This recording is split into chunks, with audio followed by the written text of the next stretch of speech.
Good day, I'm Janet Kimberly Q. Dimaon, and today I will be demonstrating how to conduct the general survey and the physical examination of the patient. Magandang araw po. Magandang araw po. Ako nga po pala si Janet Kimberly Q. Dimaon, isa po akong medical student mula po sa Manila Central University. Maaari ko po bang malaman kung paano niyo po kayo gusto tawagin? Miss Cipriano. Miss Cipriano na lang po. Okay po, Miss Cipriano, nandito po ako ngayon bilang parte po ako ng medical team. Ako po ang magkakonduct po ng general survey and physical examination po ninyo. Bale, ang gagawin po natin ngayon ay magtatanong lang po ako ng mga questions po, tapos check lang po natin yung vital signs po ninyo. Gaya po ng BP, temperature, heart rate, respiratory rate, oxygen saturation, tapos check din po natin yung hair, nails, and skin po ninyo. Okay lang po ba yun? Okay lang po. Okay po. Gusto ko lang po malaman kung komportable naman po ba kayo sa kinauupuan niyo? Opo, komportable naman. Hindi naman po kayo naiinitan o nalalamigan? Sakto lang po. Okay po, that's good. Pwede na po ba ako magsimula? Sige po. In conducting the general survey, you can start observing the patient as soon as you see them or you encounter them. Okay, so to start po ma'am, gusto ko malaman, alam niyo po ba kung nasaan po kayo ngayon? Opo, nasa hospital po ako. Okay po. Alam niyo po ba kung ano po ang petsa natin ngayon? Opo. Ano po ang petsa ngayong araw? November 27, 2020. November 27. Okay po. Gusto ko pong tanungan, nakakaranas po ba kayo na parang nahihirapan, huminga, kinakabahan, or nai-stress? Hindi naman po. Hindi naman po. Okay po, that's good. Ma'am Cipriano, kung okay lang po, tayo po kayo, tapos po lakad po kayo mula po doon, papunta po dito, tapos balik lang po. Sige po. In doing this, you can start observing the patient's posture and the gait. Okay po, start po tayo. Okay po, thank you po Ma'am Cipriano. Pwede na po kayo ulit po. Upon observing, we can describe the patient as the patient is properly dressed and groomed. The patient has no unusual mouth and body odor. The patient is in a apparent good state of health, is coherent, responsive, awake, and alert. The patient has no signs of distress, such as labored breathing. The patient's facial expression is neutral with good eye contact. We can also describe the patient as the patient is fairly nourished, with height proportional to the body. There were no gross deformities observed.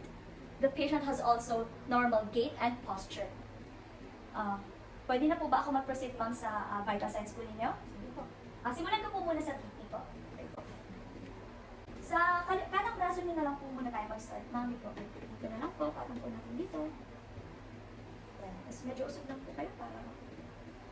Okay lang po bang tupiin ko po yung sleeves niyo?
po nyo ma'am ay 120 over 80 po, which is normal din.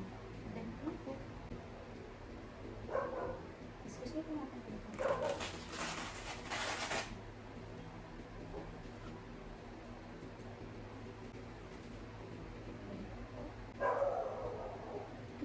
proceed with the pulse rate. In doing the pulse rate, you can also do the respiratory rate.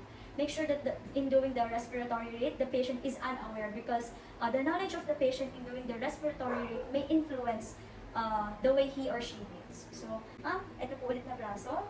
Check ko lang po yung pulse rate. So you can also place your hand at the patient's back.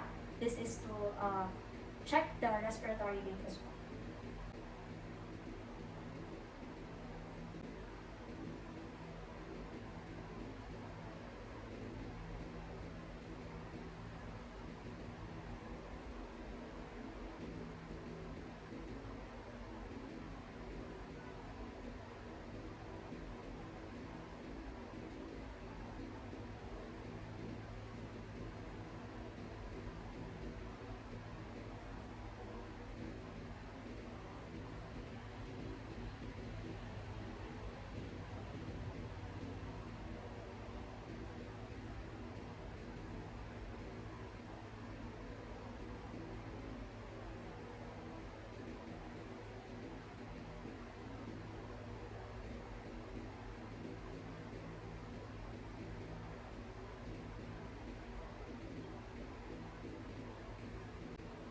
Next, we can proceed with the respiratory rate. Do not let go of your one hand.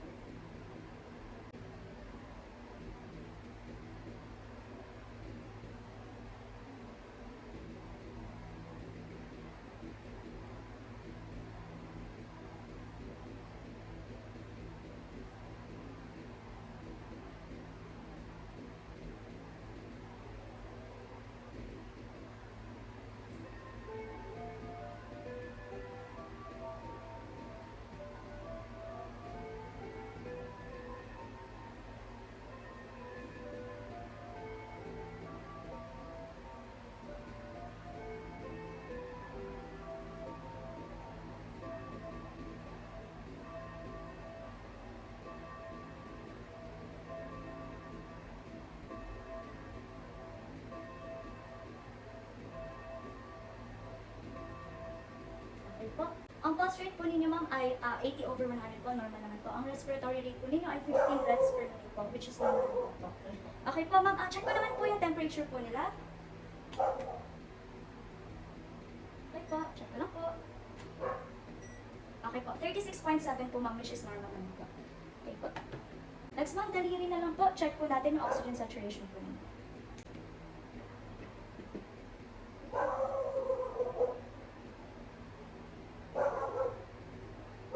Okay po, 99, which is normal din naman. Tagal ko lang po. Okay, ma'am, ito po, may papakita po ako sa inyong pain scale, ma'am. Sabihin niyo lang po kung ano po yung, base po sa picture na to, ano po ang nararamdaman po niyo ngayon. Wala naman po akong nararamdaman ganun.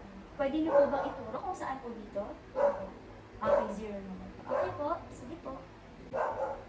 Ma'am, next proceed naman po tayo sa scale po ninyo. Okay lang po ba na i-ganito niyo po yung scale po ninyo? Gusto niyo po. Okay lang po, ilapit po natin. Hawakan ko po.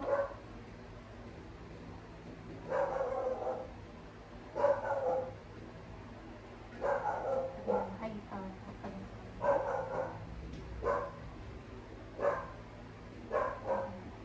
we can describe the patient as the patient is brown skinned.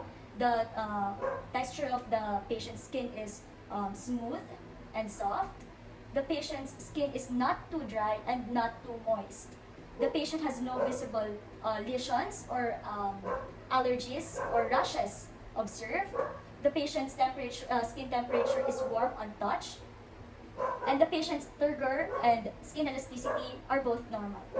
Check naman po yung nails.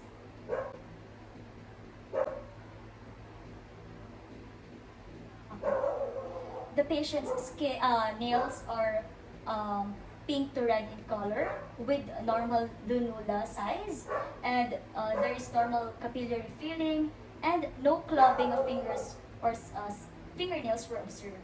Ma'am, next po, check ko naman po yung hair po ninyo.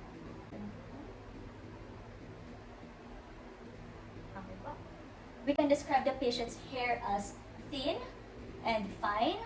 The patient's hair is not too dry and not oily as well.